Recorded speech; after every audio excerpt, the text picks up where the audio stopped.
Welcome back to the Code Maven channel. In this video, we are going to see how to add continuous integration to an existing open source project. So what happened is that a couple of days ago, Adam, the creator of this StarPy project that you see on the screen, contacted me asking for my help improving the testing of the module. And I didn't know the project earlier, so I started to take a look at it. And the first thing I noticed that a couple of things are missing from the project itself, the skeleton of the project, so to say, not specifically the code, because I didn't know the code itself. And of course, there was no continuous integration, or not of course, there was no continuous integration configured to this project. So the first thing I told him that before even I can get started to look at the testing, I would like to make sure that there is some tests already that I can execute those tests on my computer, and that I can set up a continuous integration system. So whatever changes I make to the tests and offer it as a pull request will be verified immediately once I push it out to GitHub.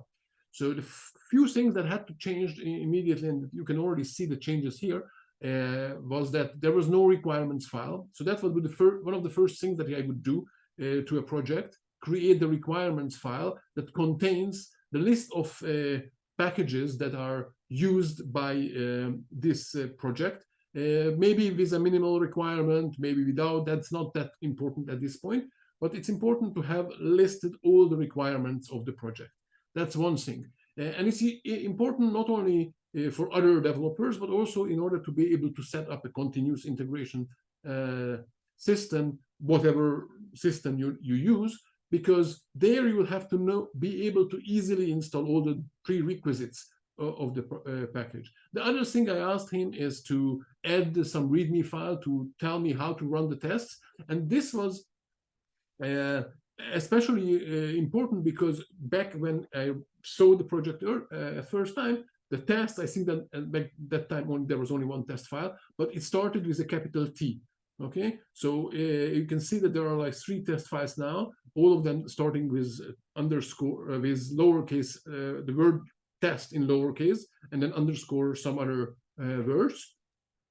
And this is the standard for most Python tests, especially. That's how PyTest will be able to find your test if they start with the word test in lowercase. And because the files started with a capital T, PyTest had to receive explicitly the name of the files, and I couldn't just run PyTest finding the tests. So I asked him to fix that.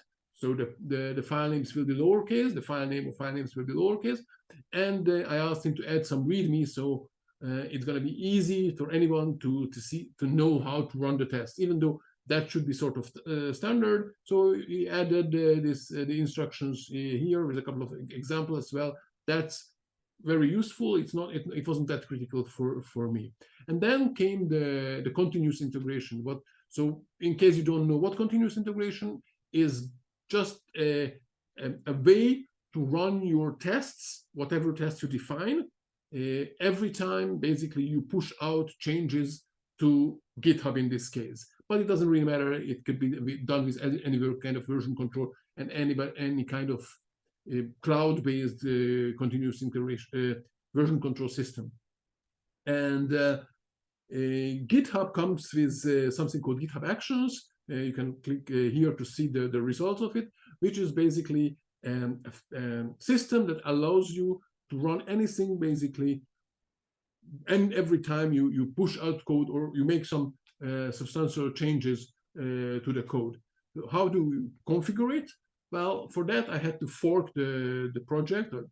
You don't even really need to fork this in order to add it, but because I wanted to create it on my own computer and then push it out, I forked the project and cloned it to my computer and create this file. So okay, before that, actually, just let me make sure that I can actually run the test.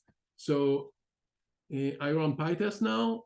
I already have the requirements installed here, and you can see that the tests are passing. In this version that I have on my computer, there was only one test file, It was before the other additional files were added, actually. And what you can see in the command is my prompt. The CI is there because I'm already on a branch which is iCode CI, and that's what you can see there. What I created here in order to facilitate the GitHub Actions is it created a subdirectory called .github. Inside there is a subdirectory called workflows, and then inside there is some kind of a YAML file. The name of the YAML file doesn't really matter. It just has to be end with .yaml. And then inside the YAML file, you will see this information. I will put it on the website that will be linked from the video. So even if this configuration changes later on in the project, which is going to be also linked, even then you will be able to see this original version that was created.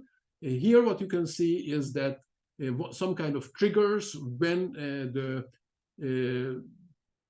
this job needs to be executed, and there are various things that GitHub Actions allows, various triggers. Here what we included is the push, so every time anyone pushes something, or when a pull request is sent in, then too the CI system will start running. There are all kind of other triggers, and then there are the jobs. So here we only have one job with several steps.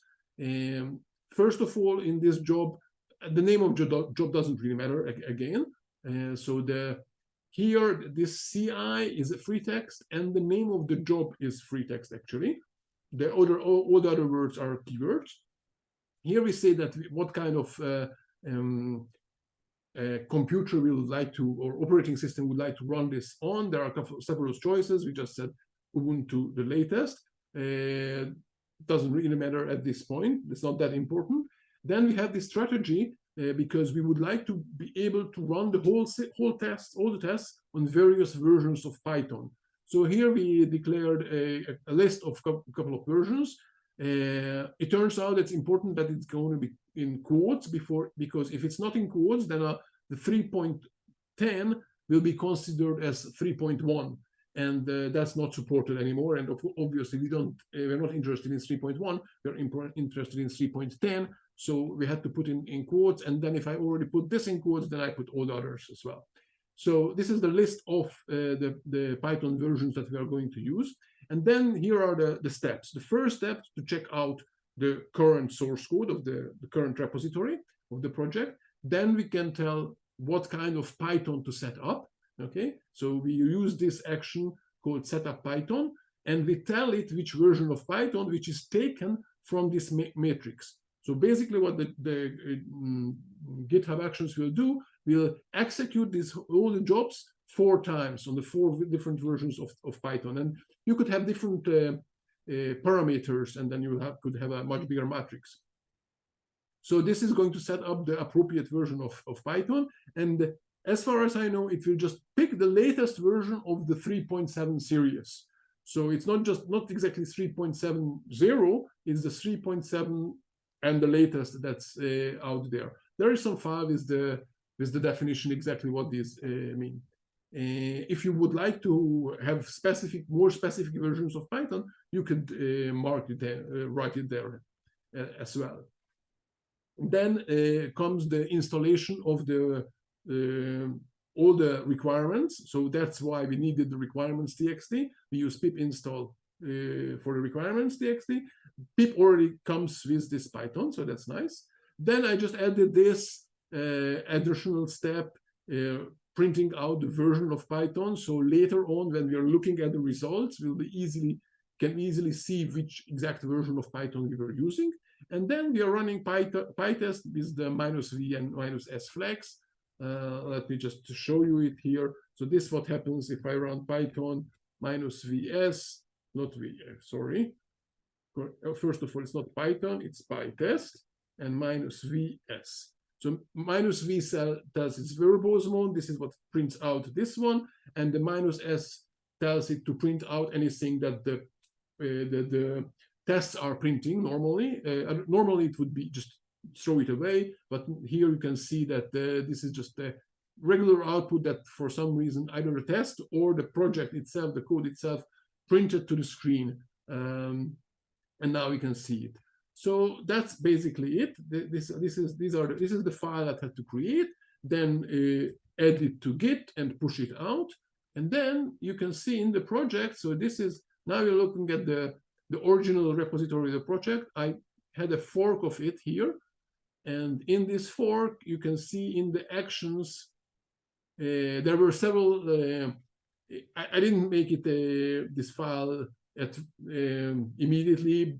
One of the things, for example, I started with one version of Python, and then I added the more of the matrix, and then I found out that I had to put in quotations. So you can see several of these steps that I made and several runs that we had. But basically, this is what you will get the output of these runs. Okay, and then I sent in a pull request, and the pull request was accepted. So if we go back to the main repository and look at the actions, then you can see that it got already executed after my pull request was accepted. So that's it, basically setting up continuous integration. From now on, every time there is a push to this repository, or to any, or if there is a pull request, this system will, the CI system will start running, and it will execute all the tests. And if something fails, then you will get the author will get an email that when the author pushed out something, then he will get he or she will get an email with the error, with the link to this, and then you can see the details of what failed. So that's it for now, and you can get the link to this repository and the original version of the YAML file from the link below the video. Thank you very much for watching, and if you like this video and you'd like similar videos, then please follow the channel, like the video, and see you next time, next video.